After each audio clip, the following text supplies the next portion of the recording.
Hello YouTube, gonna bring you a live play video today. I'm playing Pot Limit Omaha, 2 cent, 5 cent on PokerStars.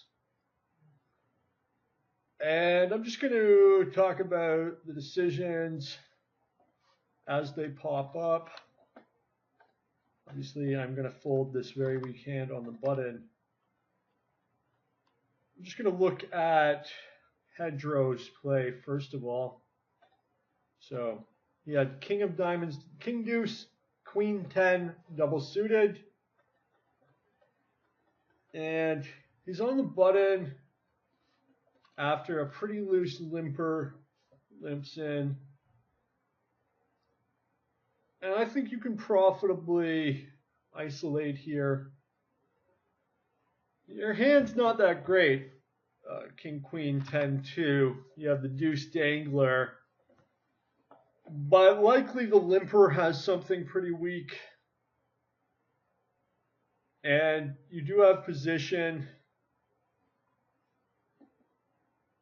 The blinds are going to be somewhat reluctant to play out of position. So I like an isolation raise to like 16 cents here. He opts to pot it. It's basically the same play. Pretty good odds here, but my hand's really bad. So remember, we're looking at Pedro's play. King, Queen, 10 deuce double suited. I think this is fine, isolating a loose limper. This guy's a short stack, so I think that you would probably want hands that have more all-in equity as opposed to the ability to hit a big hand infrequently. And I think that this is sort of an interesting situation here. Yeah, I should raise this. And King, Queen, 10 deuce is not really that good for all-in equity. So it's heads up. That's the only reason I'm thinking about betting here. I mean, I missed the flop completely. I'm out of position. I like the raise, frankly. I'll tell you why.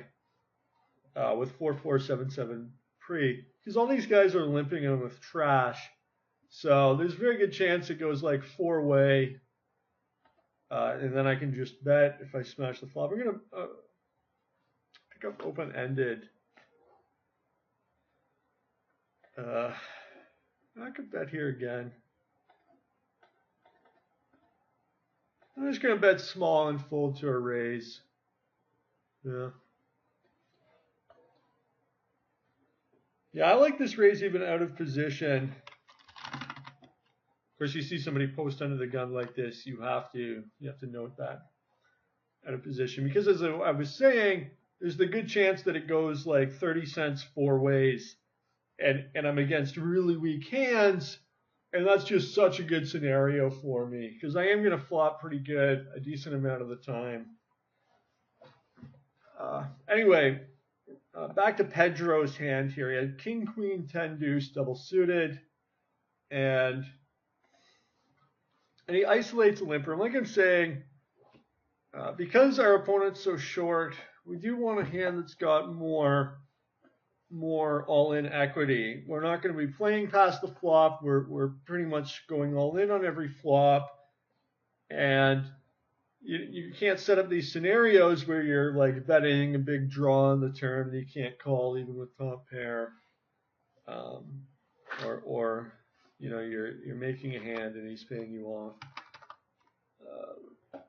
So that almost argues against isolating, and maybe actually a limp is better because he's so short.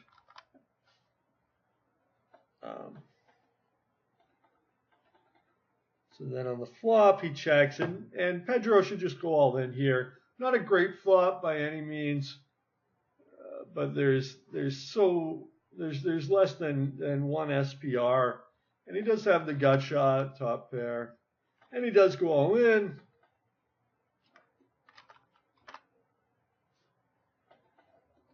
So a little bit to think about there. Let's take a look at another scenario. Let's look at this. Ace 3 of hearts, Queen of spades, 9 of clubs. So against somebody who's a post and pot player, this is something I like to note.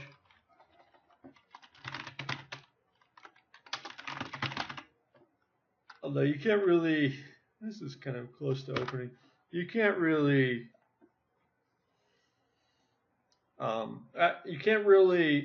profile a player based on one action, but this one action does say a fair bit, the fact that he posted on the gun and then pots. So against a player posting pots, you got ace, queen, 9, 3, ace 3 of hearts, queen 9 offsuit, and you should fold here. That's not a good hand. You're sort of all over the place, you know, queen and 9 up at the top, ace and queen way at the top, ace and 3 way at the bottom. So you're disconnected. You want connectivity. You do have a nut suit. You are in position. But this hand should be folded. And he opts, I think, to call. Ace, queen, 9, 3. And he flops very good here. Middle pair, nut flush draw. Very strong holding. You're crushing any draw. In bad shape versus a set. And maybe that's about it. So pretty nice. And the more players in the pot, the better. Not much to say here. Top set. Nice holding. Actually, this is worth considering. I mean, I'm going to put it in. No doubt. But maybe a flat. And try to elicit some calls. I mean, if somebody's got a weaker draw, I want them in. Like if somebody's got like a big draw and they're in for sure, then I really want other people in. But it looks like they all came along anyway, so that's good too.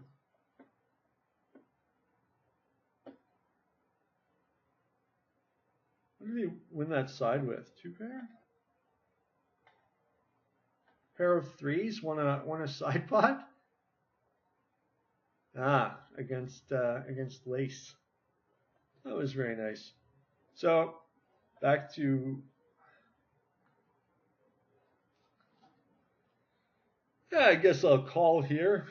I mean, might as well reinvest some of these profits. Why not? Nice connectivity. Certainly I should get value from all these other guys who are in with weak holdings. This is very interesting. Okay. So I got I have the third nut flush draw, dominated open-ended, and a pair. All right, let's gamble. Okay, I'm alive anyway. No good.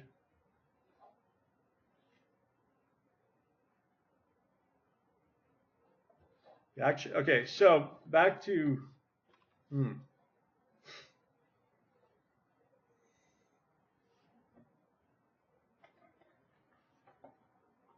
So I could 3-bet.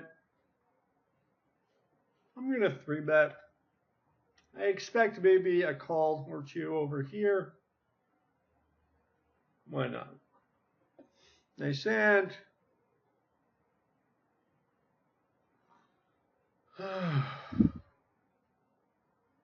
What are my options? I can bet, fold if Pedro raises. Probably call Sabo. I'm getting such a nice price. Why not? Well, easy come, easy go, I guess. Okay, back to Pedro. If you'll recall, he's got ace queen 9-3 with ace 3 of hearts. And we're in a four-way pot. He's in position. And I think he wants to pull here. Say if it checks to Sabo and Sabo bets, he would want to call. Here, he should pot.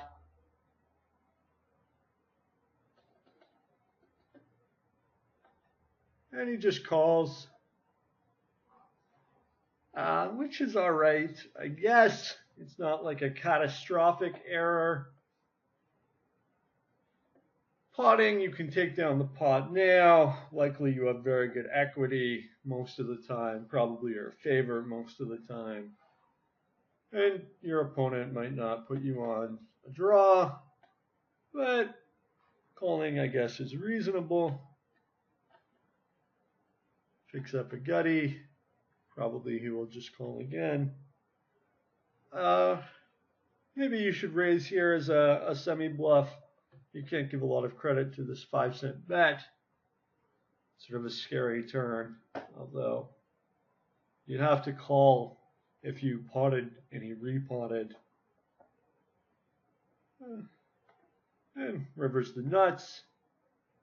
And here, I mean, he should go all in. He's got the nuts. This guy potted it. It's not much more. He goes all in. Must be the other guy's got queen or jack high flush draw. Jack high. Yeah. Moving on. Let's take a look at, I guess we'll look at Lace's play, 9-9, ace-3 with 9 high clubs. This is a reasonable call, I presume. He's calling. Even though your hand is very bad, you're getting 7-1. So you can easily just sort of play these very gin flops, these sort of 1 in 10, 1 in 15, low percentage nut hits. Here I'm getting very good odds, but I'm going to fold because these guys could still raise, and this hand is very weak. If Mr. Jancy had min raised and they had called, I guess I would come in. But so 9-9 ace-3, 9 high clubs. I would probably fold, but calling is reasonable. Certainly it can't be much of a losing play. If it is even losing, getting such phenomenal odds. And here he flops middle set. Four-way, you could lead out. Checking is also fine. He pots it. I would not pot it. I think this is a clear mistake. And the reason is it's a lockdown board. Very unlikely that the nuts is going to change on the turn. Maybe there are really only 7 possible cards that could put the nuts up on the turn. Why not 9? Why not 3 queens, 3 nines, and 3 fours? Because if there is, in fact, I guess there are 9 cards that will change the nuts, but if somebody has that draw, then there are really only 7. But I guess conceptually it's better to think of it as 9 as opposed to counting unseen cards. So middle set leads out. I like the bet. I don't like the sizing. It is a lockdown board. So I would bet more half pot, 20 cents, maybe 15 cents is fine. Here we have a very clear 3 bet. I'm going to put this guy mostly all in. So aces, very good hand, of course. But Sabo will not be denied. He wants to see the flop, and God bless him for that. Flop the nuts, life is good. I shall bet. If Lace had, say, $1.50 and he let out, then I could flop if he let out all in. Try to get Sabo win.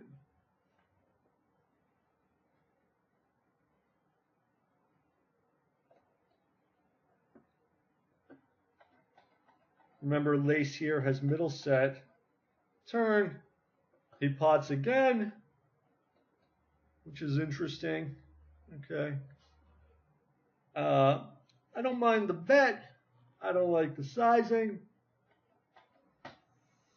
And on the river, now you really have to think that your opponent has a set, right? He's called you, not a set, excuse me, a flush. He's called you twice, pot-sized bets, and he bets 5 cents. And this is a very clever blocking bet. Oh, and he had the ace of spades. That's the thing I didn't even notice. Okay, that's cool. I like that. Moving on. Moving back. Let's see.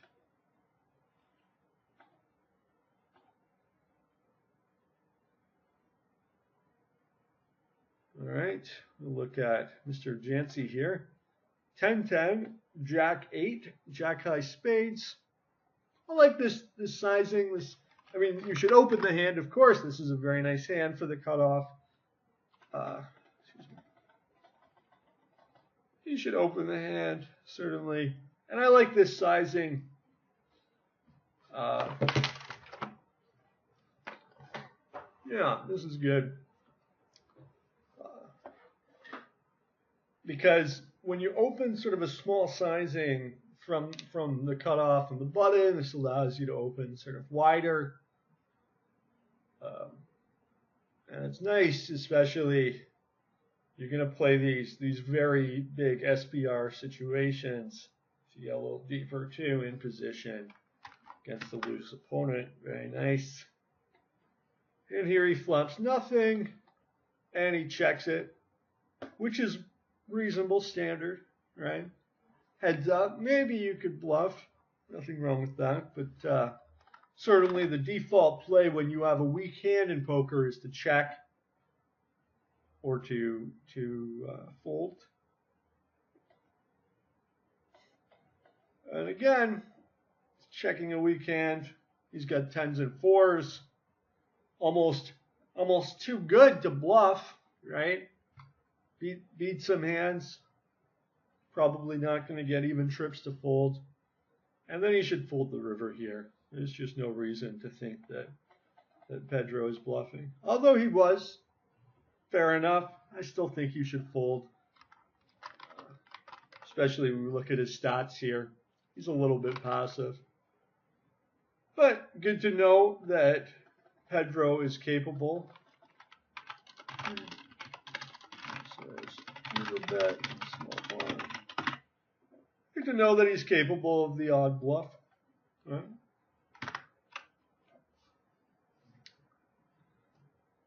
Now here, 3-1 with a decent hand, bad absolute position, good relative position to check raise, and well, gamble. Why not? Not a bad flop. 7 high straight. I'll probably check again on every turn. Certainly on that one. I checked on the flop. Both these players decently aggressive. And I'm in good position to check raise with Artem Pacher being the pre-flop raiser. And I don't think I'll value bet here, although it's very likely I have the best hand. Nobody's bet the whole way. My intent when I checked the flop was to check raise, of course.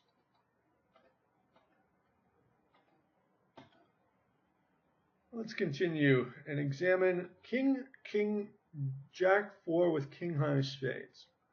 Pot-sized open from the hijack. Of course, you should open this hand. You have a pretty strong hand. And you can open wide from the hijack, of course. Flats. This is a good situation, actually. Very common. You have an overpair, moderately dry board. Your opponent checks, min bets. I think you can interpret this as a check anyway. And I think he should take the aggressive action here. Why not? Overpair. Now, if he, say, punts it, he'll have to call if Mr. Jancy goes all in. He makes it 50 cents, and he'll be getting 4-1, needing only 20% equity to stack off, which he'll have against everything except a set. I think he should pot it here. And he does. Good. His opponent flats. Very little money left on the turn. If Jancy here bet out, I think you should still call 3-1. Probably. You should probably just put it in here. And he does. And he holds up. Makes the nuts, in fact. Very nice.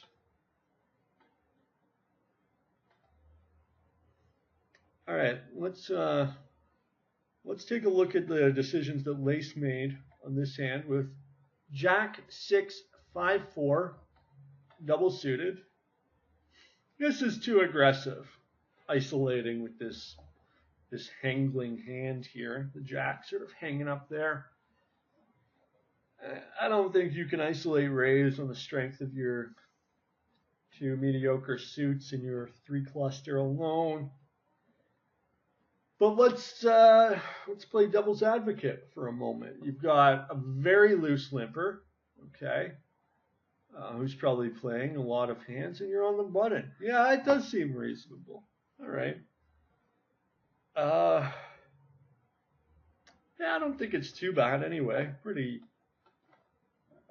probably a little bit marginal, but 2 callers, Jack 6, 5, 4. Now you flop a pair and a flush draw. I forget how high the flush draw was. Actually makes quite a bit of difference. So I'm just going to take a real quick peek here. Okay, so he's got the 6 high flush draw. Jack 6, 5, 4, 6 high flush draw and a pair. And he pots out. And I don't think you can call here.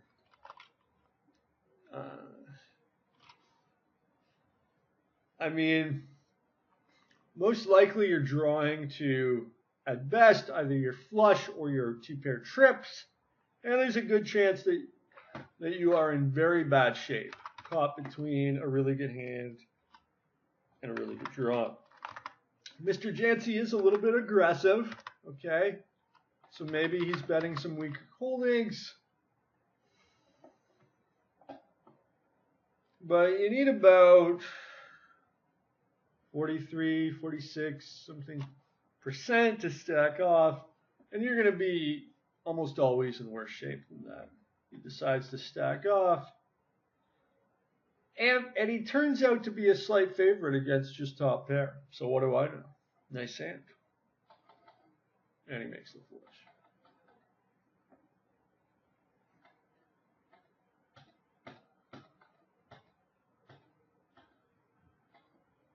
See, this guy's not even here anymore.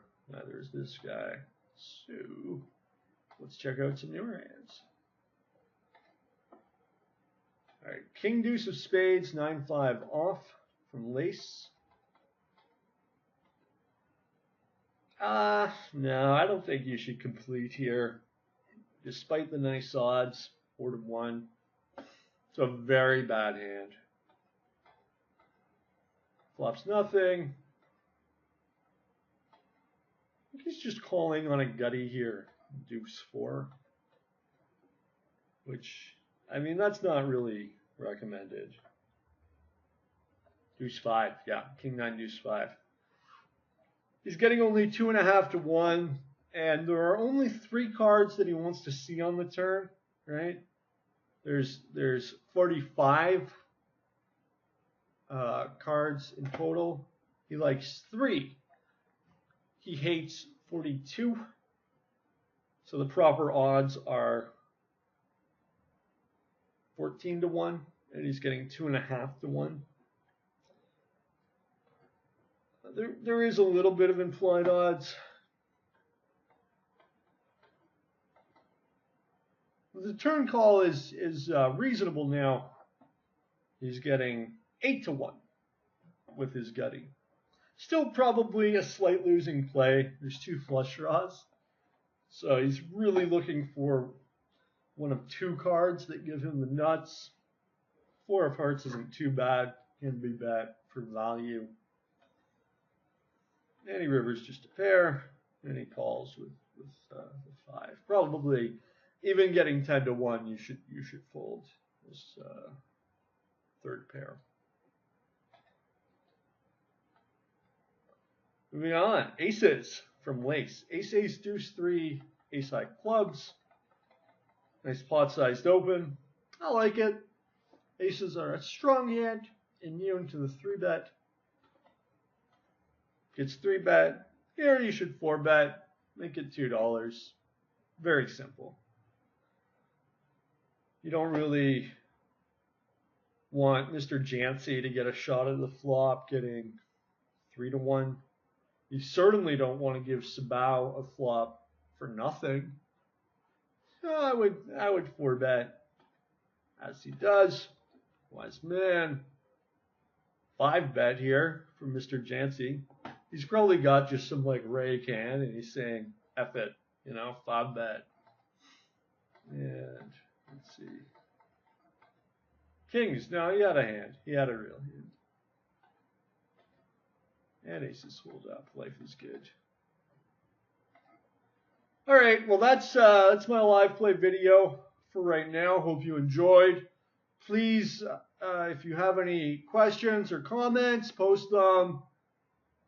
I'd love your feedback, advice, or if you want to supply some analysis from some of the situations that came up or I analyzed, then by all means. Oh, this is a good one. I 4-bet because he's got such ridiculous 3-bet statistics. So yeah. So anyway, hopefully you enjoyed the video. And please check out my channel for more Omaha vids. Peace, y'all.